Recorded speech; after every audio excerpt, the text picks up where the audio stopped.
Físicamente, era muy parecida a mi abuela. Tenía unos años más que ella, pero no sabría decir exactamente cuántos. Mi abuela vivía con nosotros, éramos 6 en casa: mamá, papá, la abuela, yo, mi hermana menor y mi hermanito. Claro, esto hablando de allá por los 70s. Después la familia cambió. La tía María vivía en la casa de atrás de la nuestra, que originalmente había sido la única o primera casa del terreno. Construida por mi bisabuelo en una construcción de paredes de chapa aislada, no se imaginen paredes de chapa de zinc, no, ni ahí. Esa casa aún está en pie y era increíblemente confortable, tanto en invierno como en verano. Tenía unas galerías de vidrio de colores y el techo a 2 aguas, y para mí, en aquel entonces, era la casita de los cuentos. Obviamente, comparada con mi casa, más moderna, de ladrillos, 2 plantas y más cuadrada, la casa de la tía María era la casita de los cuentos. Incluso tenía los ladrillos pintados en las paredes de chapa. Mi abuela y la tía María, su hermana, eran viudas. Hablando correctamente, mi tía sería una tía abuela.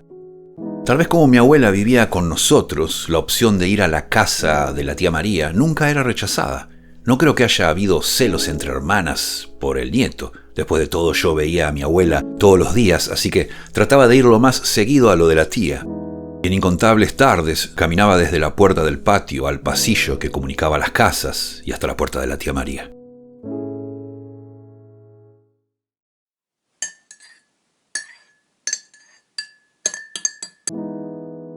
La idea de ir a la casa de la tía María era para tomar el té. Pero obviamente esto era parte de la visita. La tía tenía cosas que hacer y yo la acompañaba por toda la casa. Aún recuerdo la distribución de las habitaciones, su decoración e indiscutiblemente aquella galería de vidrios de colores donde consumábamos el acto de tomar el té. Un detalle que aún tengo presente era una de las llaves de luz, creo que la que encendía la luz de un vestíbulo. Funcionaba soplándola. Sí, había que soplarla.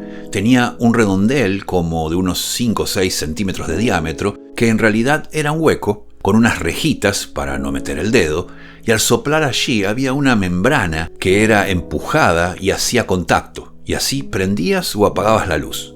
Imagínate, ciencia ficción para mí. Estamos hablando de mediados de los 70, y esto venía de mucho antes, de cuando la casa se construyó por allá a principios del siglo XX. La instalación eléctrica fue obra íntegra de mi bisabuelo, un genio el viejo. Pero volviendo al té, que por algo es un capítulo aparte, era algo que hasta hoy, hasta el día de hoy, rememoro su sabor. Aquel té era único. Era algo que ni en casa había probado. Yo tenía unos 5 o 6 años entonces. No creo que hoy en día se le dé té a un niño de esa edad, al menos que sea descafeinado. Ustedes saben, las normas modernas. En fin, los niños de hoy tienen otras opciones para crecer idiotas. Increíblemente aún conservo su aroma y su sabor intactos en mi memoria.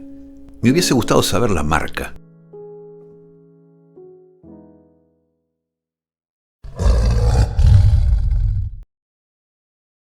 Entre todas las historias que la tía María tenía en el repertorio para el té, la del gato montés era mi favorita.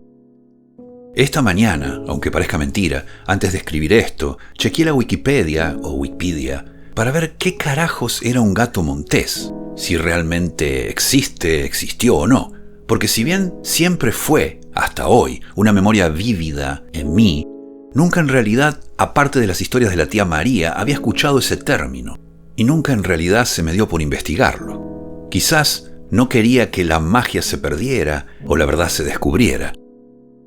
En fin, puedes haber escuchado gato salvaje o feral o ese tipo de cosas, que básicamente es un gato común que se cría en la calle, pero montés. Así que esto es lo que encontré. Es un poco más grande que un gato común. Su pelo es gris o marrón con muchas rayas y manchas negras. Su cola es corta y tiene anillos oscuros. A veces existen ejemplares totalmente negros por un cambio llamado melanismo. Vive en montes, bosques, zonas de mucho frío y áreas secas. Sale de noche a cazar, come ratones, aves, lagartijas e insectos. como cualquier otro felino, diríamos. Pero el gato montés de la tía María era diferente. Si bien era todo negro, como bien es posible según la wiki, este era siniestro, malvado y comía chicos. Bueno, el de la tía. Según tengo entendido, nunca estuvo claro si la tía María nació en España y vino de muy pequeña o nació en Argentina. Un dato que sí se sabe es que trabajó de muy joven como mucama para una familia muy adinerada del centro de la ciudad. Y aparentemente, ya de más grande, para mí en aquel entonces ya era vieja, se instaló en la casa de sus padres, mis bisabuelos. Hago esta aclaración porque no puedo imaginar de dónde sacó la historia del gato montés. Quizás de sus padres, ella nunca vivió en el campo. Pero en fin, con el gato montés no se jodía. La tía me decía que aunque vos no lo veías, él sí, él te estaba mirando. Te observaba para ver cómo te portabas. Inocentemente, pero temeroso, cuando la acompañaba por sus tareas por la casa, yo miraba en cada rincón, debajo de la mesa, incluso sin que ella se diera cuenta, miraba debajo de las camas, que había 2. Según la tía, el gato montés te miraba desde la oscuridad con ojos de luciérnaga, como ella decía. Yo le preguntaba si ella había conocido a algún niño que el gato montés se haya comido, y ella me decía, oh sí, muchos, y daba nombres, fulano, mengano, 4 o 5 nombres diferentes, lo cual sonaba real para mí, por supuesto. Incluso me contaba el por qué se los había comido, y todos parecían niños normales como yo. En aquel entonces, el té y el gato montés eran lo cotidiano, incluso lo que representaba en todo su esplendor a la tía María.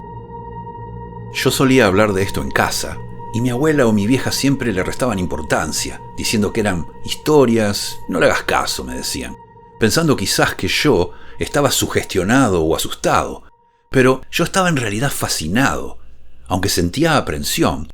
Simplemente quería corroborar que el gato montés existía, quería que alguien más que mi tía me lo dijera.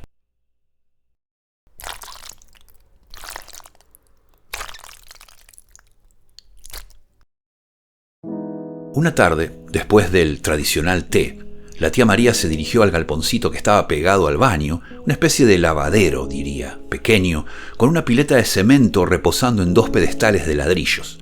Tenía algo que lavar y obviamente yo allí estaba, no me despegaba de ella.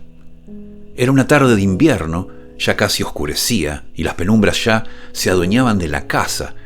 De por sí las habitaciones no estaban muy bien iluminadas, solo unos amarillentos focos en lámparas aquí y allá. Y en aquel momento la tía María empezó a fregar la ropa en la pileta, aprovechando los últimos vestigios de luz natural. Y allí estaba, el gato montés. Lo juro por lo que sea, que yo vi a aquella criatura acechando debajo de la pileta. Paralizado, no dije nada. La tía seguía en lo suyo, pero yo, parado a su lado, podía ver esa figura negra, abultada y con ojos brillantes que se mecía lentamente de un lado hacia otro como contenida por los pedestales de la pileta y lista para saltar. Recuerdo su forma, recuerdo sus ojos. Sus ojos pestañeaban lentos a intervalos regulares y recuerdo sus dientes que se asomaban de a ratos como pareciendo gruñir. Solo recuerdo este bulto negro que dejaba ver nítidamente sus ojos y sus dientes. No recuerdo haber escuchado sonido. La tía María no notó nada, ni se dio cuenta de mi terror. Ya casi era la hora de irme a casa, así que después de acomodar unas cosas me acompañó hasta la puerta porque ya había oscurecido y me despedí de ella hasta mañana. Recuerdo seguir yendo a la casa de la tía María por el té, pero raras veces me acercaba al galponcito. Ahora sabía que el gato montés era real y sabía dónde vivía. Con el correr de los años, las visitas a la casa de la tía María se hicieron menos y menos comunes. La escuela, los amigos, las novias, ustedes saben. Cuando llegó la adolescencia, la tía María ya estaba muy deteriorada por la demencia. Había enflaquecido muchísimo y su semblante era doloroso y confuso.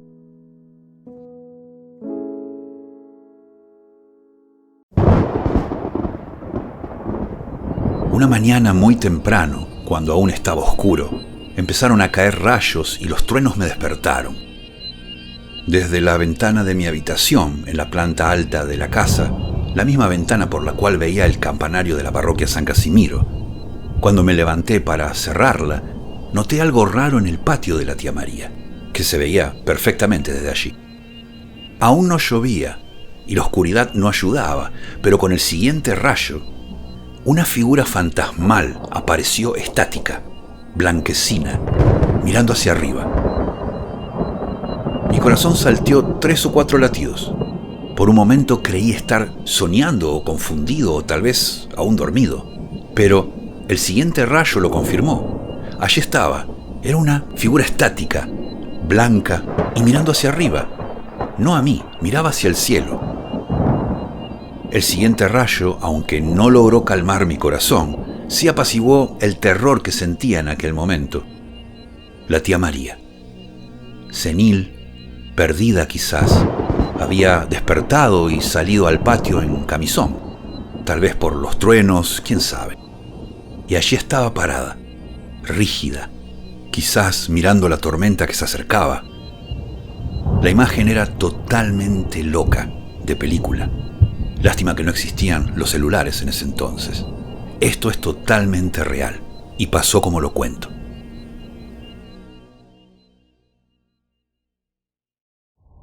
A diferencia de la mente de un niño, a la cual el folclore y las leyendas avivan las historias y hacen que las asimile y las haga propias creyéndolas, lo que pasa con la mente de un adolescente es similar.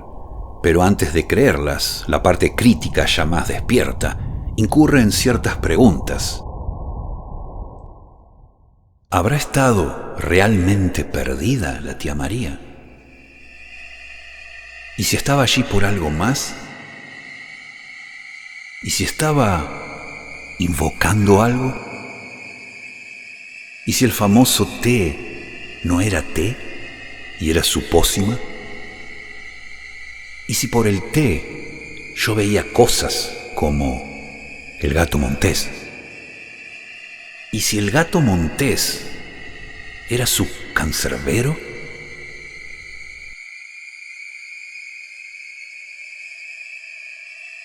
¿Y si la tía María? ¿Y si el gato?